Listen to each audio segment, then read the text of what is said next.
Let's rock. If you're new to the tribe, we got Rich behind the mix. My name is Yanni Bormeister and we are Unity Gym, experts at turning driven people into athletes. This episode is brought to you by the Unify Movement System, the only online program that balances strength, flexibility, and fitness in an efficient 60-minute workout so you can unleash your inner athlete. Get daily coaching by us, plus our epic gym and home UMS programs, extensive exercise library, private coaching group, and weekly coaching calls. As a valued listener, use the link in the description to get your first month free. Before we get started, I always like to give a big warm welcome if you're watching on the Unity Gym YouTube channel. Remember to hit that like button and support the channel, and subscribe if you like what you see. I'm super excited to announce that joining us today, we have Phil White from ADPT Physio. Phil started work originally in the fitness industry in 2012 as a remedial massage therapist, and then went on to study exercise and sports science and a Doctor of Physiotherapy postgraduate degree. Now he runs ADPT Physio, where they specialize in delivering the athlete rehab experience to everyone. Phil has been a massage therapist to the GWS Giants AFL team, Olympians, Paralympians, and a number of other professional athletes. How you going, mate? So well, always stoked to be on these. Love talking about this stuff. So hopefully when you go in to see any health practitioner, you can ask the right questions. And that's what we're here for today. This is the 2021 Unity Gym Tribe Q&A podcast series, where we put the question out to you, what do you want us to answer? And you responded massively. And we narrowed that down to as many as we could get through. And this one comes to us. This is actually two questions. We've decided to combine two. It's a last minute decision, but I think that there's a lot of parallels we can draw here. First of all, Peter Adamson from the UMS Movement Mastermind group asked, what factors are at play when you keep getting new injuries that don't heal, i.e. diet or overtraining, etc.? And what's the best way to train sustainably, injury-free? There's so much we can dive into there. And then second, Sherry Larkins from the UMS Movement Mastermind group asked, how long does it take to heal post-injury or surgery? And what are the known loading limits? So we're going to answer both of those questions in one massive show today. And so to hit it off, let's have a load management talk. Yeah, love it. I really like these questions because it's kind of hitting on something that I think is often done a bit poorly in the current medical system, where often you'll go in, you try, and often you don't have too much time with a practitioner. They'll often try and give you something that will be like satisfying and change things short term, and the long term bigger picture stuff is kind of often left out because it just it takes a bit more time, takes a bit more sort of understanding of all the other factors in your life. And so I think this is really good, trying to look at those bigger picture things that make a huge difference on long-term outcomes, not just do you feel better in 6 weeks when we retest this one movement. So, and before we do get stuck into that, like, just remember that this isn't specific medical advice. Like, this is giving you some good context that you can then work with a professional, because it is so important. Like, hearing, if you, like, when you get some symptoms, you type into Google or you listen to a podcast, you're like, oh yeah, I have this symptom and I've experienced this, I must have X diagnosis. But there's a lot of complexity in this. That's why I was at uni for 10 years studying this stuff. Like, it's just, there's so much specificity that it's really important to make sure you know exactly what you're working with, because it does change management. So absolutely. So load management. Load management. This is something that we talk about a lot on the podcast. And if you've been following for a while, load management is a term that we use to talk about, how you prescribe exercise, essentially. There's a myriad of different variables that are involved in that you can manipulate to manage load. One of them, the most common are, how many sets you do, how many reps you do. So that time under tension is the first one. That's your volume. The also can be the amount of exercise, amount of workouts you do each week. Yep. So for our terminology, we call that one macro load. Yep. Macro load. And then you've got your intensity, which is the actual weight that you lift, or if you're into calisthenics, the difficulty of the movement progression that you're doing, which is putting a specific load on the body. And then you've also got things that are not so obvious, like range of movement is a loading variable. If you're doing very deep squats, it's going to be a lot more difficult and complex for the body and there's other variables that need to come into play, like your flexibility and mobility. Yep. Levers, leverage. And then if in comparison to if you're doing like a partial range squat or a half range squat or a 90-90 lunge instead, or a box squat or something like that, so there's a lot of different variables. Then you've got tempo. Tempo is a load variable that we can manipulate to alter the load exposure to the body, the time under tension, things like that. Rest is a load variable that we can manipulate. Then there's of course inter and intraset overloading variables, grouping exercises together to make increase the efficiency of the workout, pausing at difficult points. Lots of things. Lots and lots of things that we can manipulate. But circling back to Peter's question here, what factors are at play when you keep getting new injuries that don't seem to heal? The most basic and simplest form is generally poor load management is going to be a major factor there. Like you're obviously doing something that is overloading the body. But what we had a really good conversation recently where we had a good friend of ours, Tony Battaji, Dr. Tony Battaji, some people are calling him now, on the show recently, and we highlighted that exercise is a stress to the body, and there are all these other different stress mechanisms that Peter's mentioned it here. Diet is a stress mechanism to the body, depending on the types of food that you're eating and the quantities of those foods. And overtraining or training stimulus is a stress to the body. But there are other stresses. There are relationship stress. There is work-related stress or financial stress.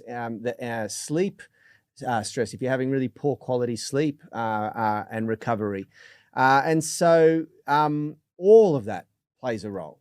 So some really big picture things going on here, but I want to just take things back a little bit and talk about those two words that you've used here with first off with injuries. Like thinking about different types of injuries, there's typically going to be like acute injuries or kind of more chronic injuries. So when we think about acute injuries, it's going to be the things where there's a really clear mechanism of the injury, where maybe it's going to be like a hammy tear when you see a sprinter or someone playing sports, clutch the hammy, you've got a tear there, and there are different grades of tears. So there's kind of specific ideas that we have around rehabbing a acute injury, but then there's going to be the chronic things where there's maybe not a really obvious mechanism, and it's going to be a build up over time of certain things. So load management does come into play for both of these. Like if you're really fatigued and then you try and sprint, that muscle that could have otherwise handled the sprinting will be affected by the stress and the load that you've done in the past. But yeah, typically, like particularly when you're looking at these kind of chronic or, chronic's not the best word, like persistent issues or things that are insidious onset. So insidious onset basically means where there's not a really clear specific incident. Then that's where we really look at like, hey, what are the bigger picture things going on in your life to get an idea of what's caused this injury. And now I just really wanted to look at that word of injuries that don't heal. So looking at heal here, because it's really, really key to understand that it's really clear to be specific what we mean by healing, because a lot of people have in their mind that with an injury, it basically you get damage to a structure and you're going to experience pain and disability until that structure goes back to its pre-injury condition. But we'll go into we'll do a pain science episode where we'll go into more detail on this, but basically that's a really old school way of thinking and a poor understanding of basically function and contemporary pain science. So it's really like if you get imaging, and this is where imaging can be really unhelpful because sometimes it gives you a bit of a poor idea of what's going on, because it might show that you've got some pathology. So you've got like a cartilage that's been you've got some cartilage damage, or you've got like some old scar tissue or something like that, and you might think, hey, I found the source of all pain and all injury. But that's not always going to be the factor that is actually causing you issues, because basically everyone over the age of 30 starts to, if you scan them, they'll start to have some bits and pieces. Just like you have wrinkles on your skin when you get older, like you will have some appropriate age-related and load-related change. And there are so many injuries where if you can have these if you scan these people and they have some serious arthritis or serious whatever's going on, like a lot of people will be totally asymptomatic and function and pain-free because it's just not that simple that structures get damaged and we need to get them back to their pre-injury condition. So just that idea of healing, I want you to think about your healing is getting back to the activities and the like that you want to be able to do, and like be able to do your goals, and and having appropriate levels of pain. So. Yeah, I think that's a really important point, and it's very hard not to go too deep and then bleed into our pain science talk that we've got coming up in another episode. But there is not always a direct correlation between the pain that you're feeling and whether the injury or issue has repaired enough that you could return to your sort of everyday life or exercise, and the reality is I used to sort of explain this to my clients using the analogy, because I was a mechanical engineer working on light automotive before I was a personal trainer. And I used to say, like, if you looked at an old car that looked beautiful, fully restored, absolutely beautiful, drives amazingly, if you peeled off the paint, you'd see, restorative bog, and you'd see that there's been work done all over the car, and it never returns to its fully new pristine look. It's like, you make it look brand new and it functions perfectly. But if you started to peel back the layers, you can see all the bangs and dings and things over the many years that car's been in circulation, But that doesn't mean that it should run crappy, and our bodies are kind of the same. Like you every time you hurt yourself, your body adapts and remodels and heals, and it probably won't ever look exactly the same again. Yeah, but that doesn't mean that it doesn't perform. With athletes, like if you basically with older people now, they're scanning athletes, like ex-athletes, it's like everyone's going to have this change. It's a sign that you've used your body. It's a sign that you've loaded the tendons. It's a sign that or structures, and it's a sign that you've been strong and active, and that's a good thing. In many cases, you actually come out stronger on the other side. Yeah. The bones remodel, the tissues remodel harder. That's what it's all about. It's like callousing the body. This idea of like Nassim Taleb coined the phrase anti-fragile, which was kind of used in the economics context originally, but I really like it as a framework to think about the body, where if you think about what fragility is, it's something that does not withstand stress very well, and when it when it has a stress that's too much for it imposed upon it, it's going to crumble and it's going to fail. But if you think about what the opposite of fragile is, it's not robustness. And a lot of people have this kind of this framework of their body as like you make it more robust, but what happens with something that is robust is it just needs, like, you wear it down over time and it eventually will crumble and fail. But what's really cool about the human body is it's actually anti-fragile. So that's the true opposite of fragility, which is that stress actually makes it stronger.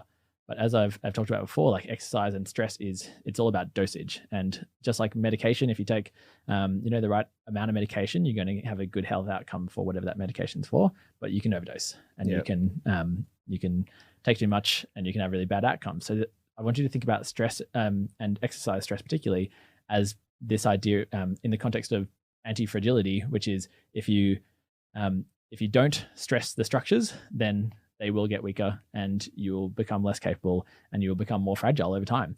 But if you stress appropriately, then you actually get stronger and you become more resilient. And I think this is like a good context, and start thinking about the factors when you keep getting new injuries and how to train sustainably. Because what often happens, in fact, when thinking about predictors of injury, they've done so many studies into trying to find like objective or subjective metrics to basically be able to predict injury, and it's really hard. Like that, you would have thought that having a certain amount of like a certain strength testing in your hamstrings would mean you're unlikely to get hamstring tears, or like you'd think that we'd be able to really predict who's going to get injured and who isn't. But the one thing that always comes out on top about predictor of injury is previous injury.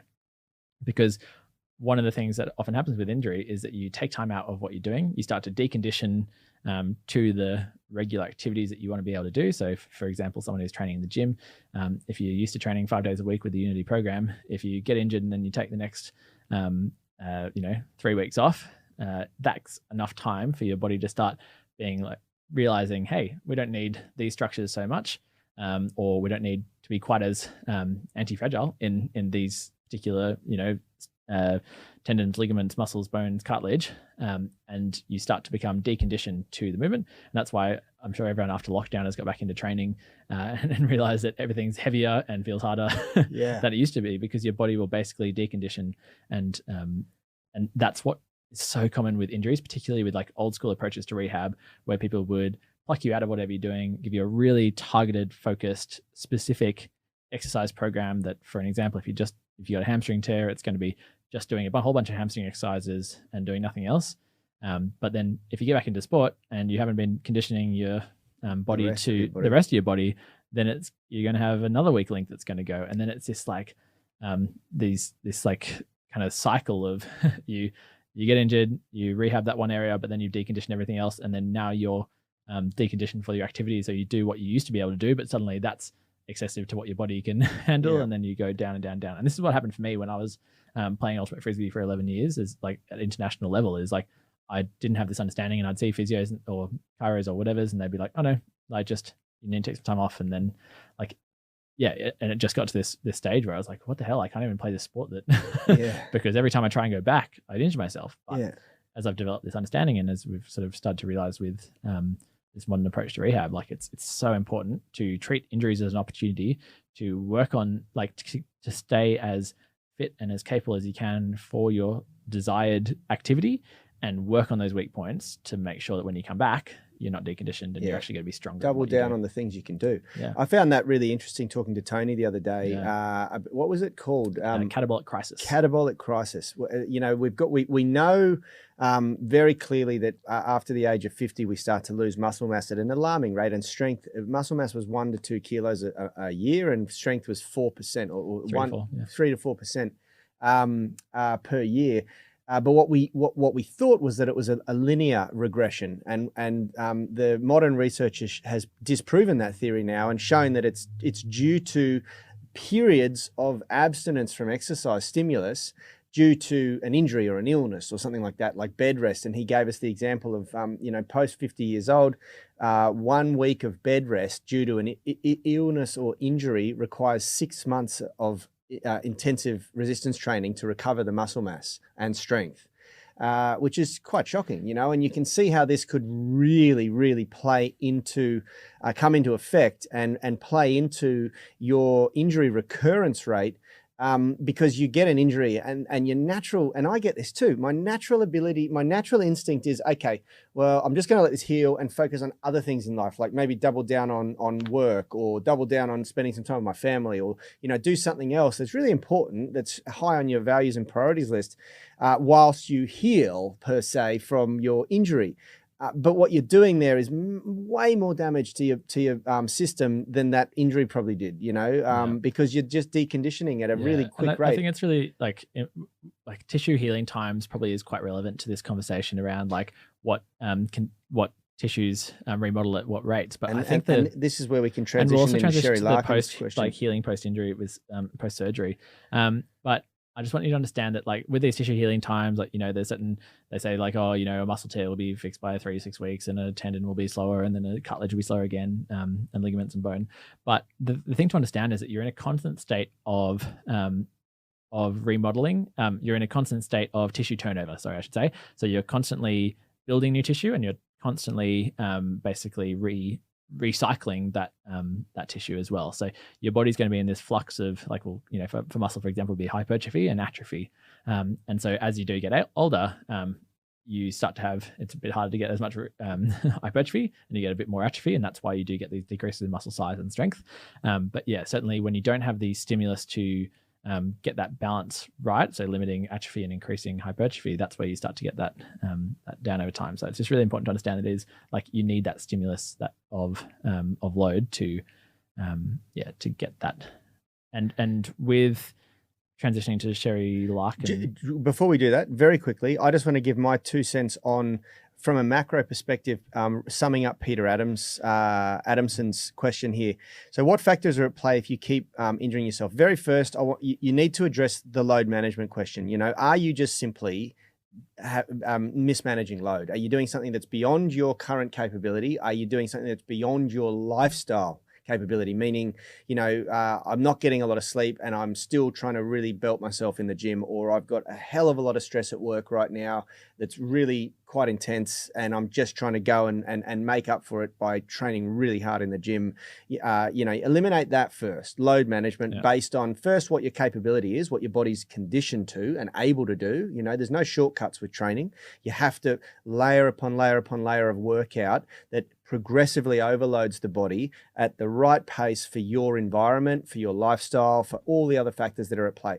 If you can answer that with a nice, yes, I'm managing this properly, then that's your first step, your first tick. The next one is, how much are you recovering? What's your recovery protocol program? Do you have hard, we talked about the other day with Tony, undulating between hard days and easy days. What do you do on your rest days? Are you literally lying on the couch watching Netflix, or are you playing a sport, a golf game, or is that your recovery? Look at that, because if you're training really hard, then rest days are really important. We've had a question that we answered earlier. Can I just do cardio on my rest days if I'm usually doing strength training? No. If you're training really hard, then cardio is going to tip you over the edge and probably push you into an overtrained state. If you're training at a low intensity, then that's probably fine. Go for a walk, do a nice low. I think this is a good time to talk about that. Like, with getting stronger with all of the structures, not just muscles, like you have stimulus and then you have the remodeling. So it's not like while you're training, your muscles are actually growing at the time or your bones getting more dense at the time. It's within the recovery that your body gets a chance to then, you've had the stimulus and your brain's making these constant calculations of, with the available energy balance that I have, where am I going to send these precious resources for my body to, and it's pretty low on the, as we talked about with Tony, like it's like healing injuries in the context of keeping your brain alive, keeping your organs kind of functioning. Yeah. It's pretty low on the priority list. So if you're in an energy deficit, so either you're overtraining, you're not eating well enough, and you're not getting enough sleep. So if those recovery metrics are all out, you're basically not going to be. You might think that, like, oh, I've just got to train really hard. I've just got to train really hard. Well, like that stimulus, you're not getting paid off with the with the actual recovery. So, and the remodeling. So that's one really important thing to look at, is those bigger picture factors of, have I given myself an environment where I've got stimulus and repair? This is my third point. So first point is basic load management through exercise, getting it right for your capabilities. Second is load management for your macro environment, all of your stress factors. The third and final is nutrition. And nutrition is two-sided. We spoke about this the other day. It's very hard to heal wounds when you're in calorie deficit, because your body is prioritizing the function of your organs and the turnover of the tissues in your organs prior to wound healing. So if you're in a really big calorie deficit, which may be that you're training really hard, like endurance athletes, very common to remain in a sustained calorie deficit, or if you're just really hitting it hard at the gym and like really training hard and then doing all these other things, and you've got a really busy lifestyle and you're just simply not meeting your caloric needs, then prioritizing wound healing is going to be really, really low on the priority list. Second is the quality of the calories. If you're eating a lot of crap, if you're eating a lot of junk food and promoting an environment in the body where your gut's unhealthy and all sorts of stuff is unhealthy, and you might have inflammation and things like that, then it's not a very good environment for wound healing as well. Yeah. So early on, when I talked about different types of injuries, we talked about those acute injuries, and then kind of more persistent and insidious injuries. So I just you're talking a lot here about wound healing, which is really obviously an important part of managing acute injuries. But I think it's been really interesting since I've started working, when I'm living half my life down the south coast of New South Wales in Australia. And I've started to realize that I just, having worked at Unity Gym and working with the online members of Unity Gym, I just haven't seen many acute injuries, because everyone is so switched on with their training, so consistent. They don't they train really intelligently, have good understanding of technique and everything. So I just don't see that many acute injuries. So for a lot of the people who are listening to this, this idea of wound healing is probably, not actually as relevant, because with these kind of more insidious onset things, it's not like you've got this muscle tear that you've got to have remodeling of the tissues. So and this is kind of a bit of a teaser, a bit of a precursor into the pain science side of things, that when you're talking about all these other factors around like diet, stress management, sleep, these are huge in the kind of pain science management side of things, when you've no longer got a pathological change. You've no longer got a acute change of an injury. You haven't got all those inflammatory factors and everything. Now it's this kind of more chronic pain sort of side of things. All of these factors are at play, but don't think about your injury as a wound. Think about it as something separate to that, where it's not like, oh, I just need to change the actual structure. It's starting to change your brain and your context around training. So It's a signal from the body that something's a little bit out of whack and you need to address it. Okay, guys. So let's move into Sherry Larkin's question. How long does it take to heal post-injury or surgery, and what are the known loading limits? And this is first of all, let's just discuss the different tissues in the body and the sort of rates that they heal at, because it obviously is going to really that's going to I guess teach people that it completely changes the, depending on what tissue if you've broken a bone, very different than if you've strained a calf or Achilles or whatever. So why don't you give us a rundown on the different tissues and their sort of rates of remodeling? Yeah. So I like to think about the body in terms of active structures and passive structures. Your active structures are things that you can consciously control. So your muscles, and then in turn your tendons, because your tendons are touching muscle to bone. And so they're your active structures. And then you've got your passive structures, which are bones, ligaments, cartilage, neurovascular structures, so your nerves and your blood vessels. So basically, when we're thinking about active structures, they're things that have generally really good blood supply.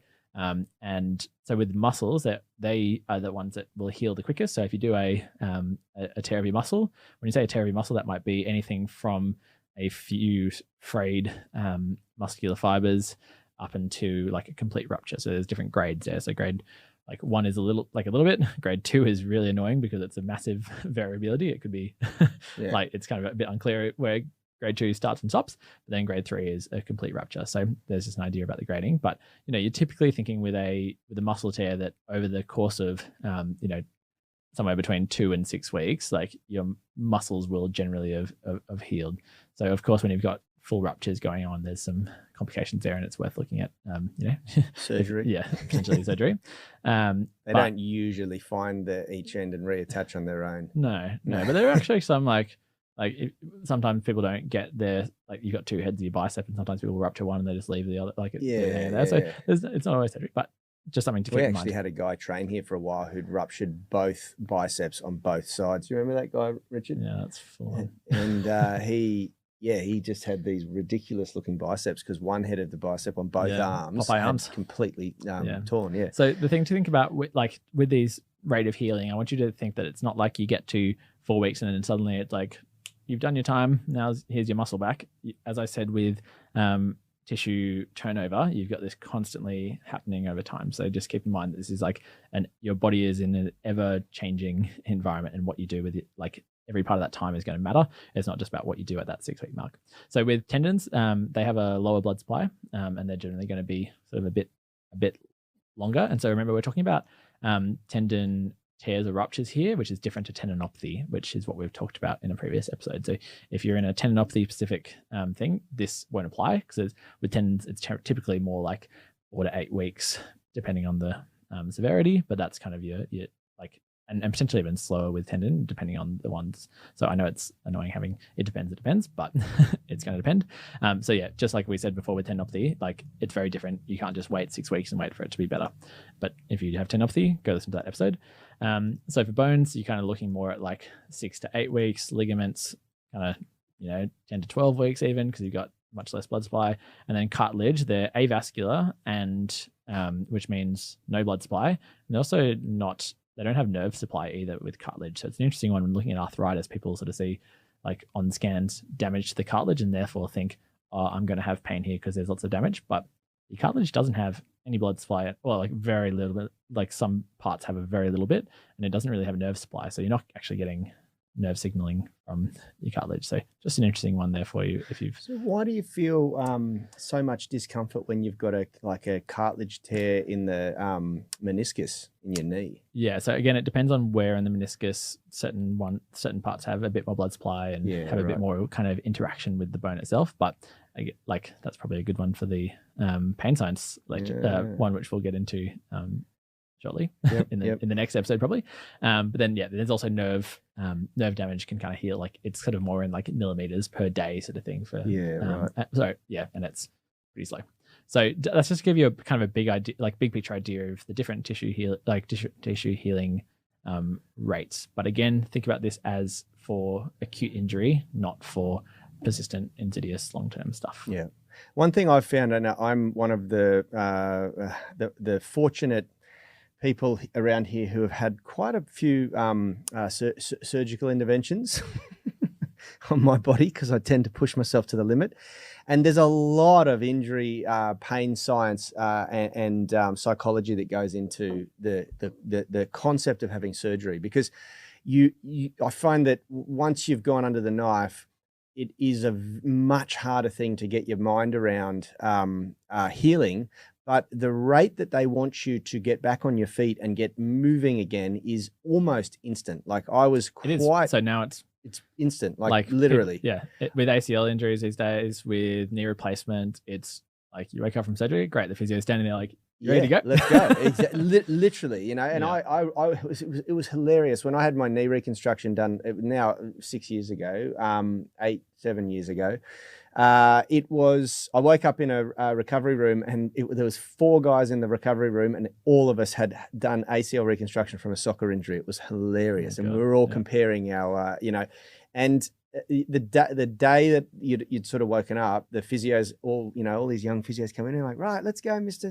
Baumeister, and and they were just trying to get you to get up out of bed and stand. Yeah. And I out of all 4 of them, my leg just went and blew up, and I ended up having some complications and carpal syndrome and all this sort of shit. And the other 3 were off and out and into the physio room, and I was like, wait, I need to recover, and it was a real head so to get to get around. Okay, I've got to get up and move now, and you feel this immense amount of pain, and your body's telling you, no, you need to you got to lie down and sleep.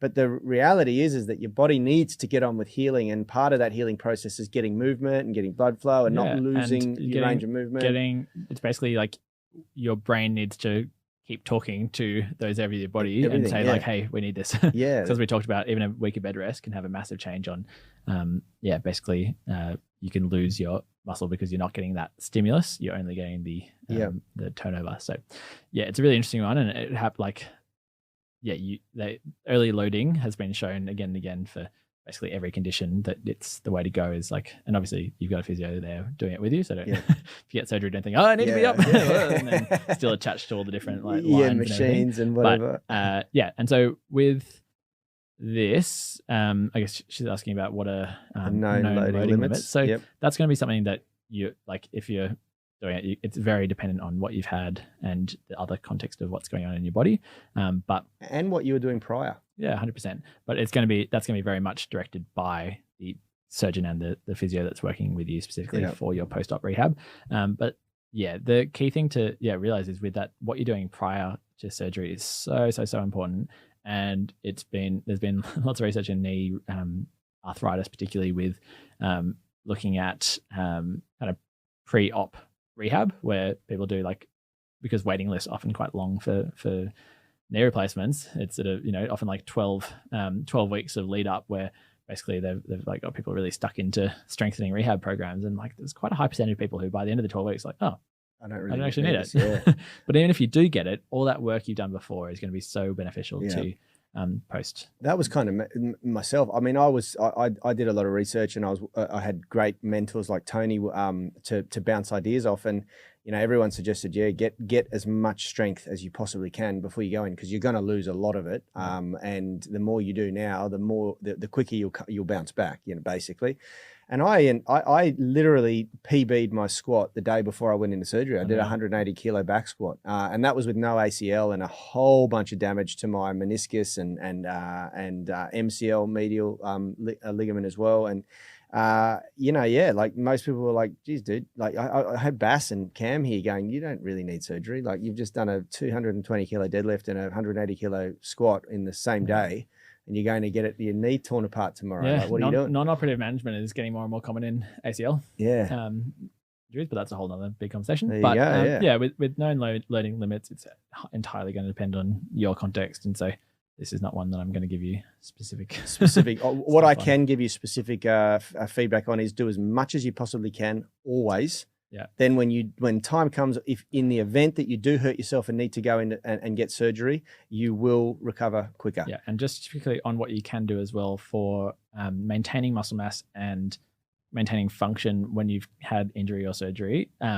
is that there's so much, like, not only with what you can do with the other parts of your body, there's a lot you can do. We talked about it briefly on the Tony Vitaji podcast with imaginary training and contralateral training, where so much of, as we talked about with early loading, it's a lot of telling your brain that we still need this, this bodily structure. So it's interesting when you train the other limb and you train it hard, you send bilateral neural drive to your limbs, and that will basically, if you're training your left arm, your left leg, and you've had a right leg surgery, you'll actually maintain more muscle mass, you'll maintain more strength just by training the other leg. So see what you can do with that. And then also with imaginary training, if you really put yourself in a space of where you're imagining being in the gym, you're imagining the sights, sounds, the smells of being in a gym, and you really put a lot of effort into like imaginary sets. I know it sounds bonkers. I know I sound like I'm a total quack, but what it does is that your brain is like constantly, like, it's an amazing thing with, that's why, like, rehearsing things in your head, why athletes do this, like rehearsing things, you actually have like a neural part of that, which is sending that neural drive to those structures, and will help you maintain your muscle mass and help you maintain your strength. Yeah, we used to do that in boxing before we had a fight. We visualize the entire people fight. have understood this about skills for a long time, but it's actually really involved with strength. And so the most important thing, and this is what I'm going to finish on, is that you find someone to work with who is an expert, who has been through this sort of stuff themselves, and preferably someone who is involved in sport and physical training themselves. Of course, I'm talking about a physiotherapist. And for anyone who finds themselves dealing with some sort of pain, dealing with injury, or coming back post-operation surgery, surgical intervention, Phil can be found on Instagram at ADPT Physio. They do lots of great posts, informative stuff on there. And you can book in for an in-person or online session with Phil at adpt.physio, adpt.physio. I strongly encourage that you do so and work with someone who is qualified to help give you the right advice. And telehealth have been fantastic for working with patients. And I'm just going to say, for those who do have like conditions, like, oh, is this something you can really manage with online physio? If it is, like, if you book in and we have a chat and I say like, nah, this is one to work with someone online, I won't charge you. Like, I'll give you the advice, and I'll tell you, I'll look up your area and give you advice on who to see. And I've done that with quite a few people who've booked in, where it's like, no, this is something where it's like, we want more supervision. And so, that's the way to go. It's just even just good to get that positive reinforcement and encouragement, and to get over in and around the pain science hurdles that the psychology of hurting yourself. Anyway, that's all we got time for today. That was an epic discussion. I hope you all found that as informative as I did, and we will see you in the next episode. Thank you very much, Phil. Always a pleasure. See ya.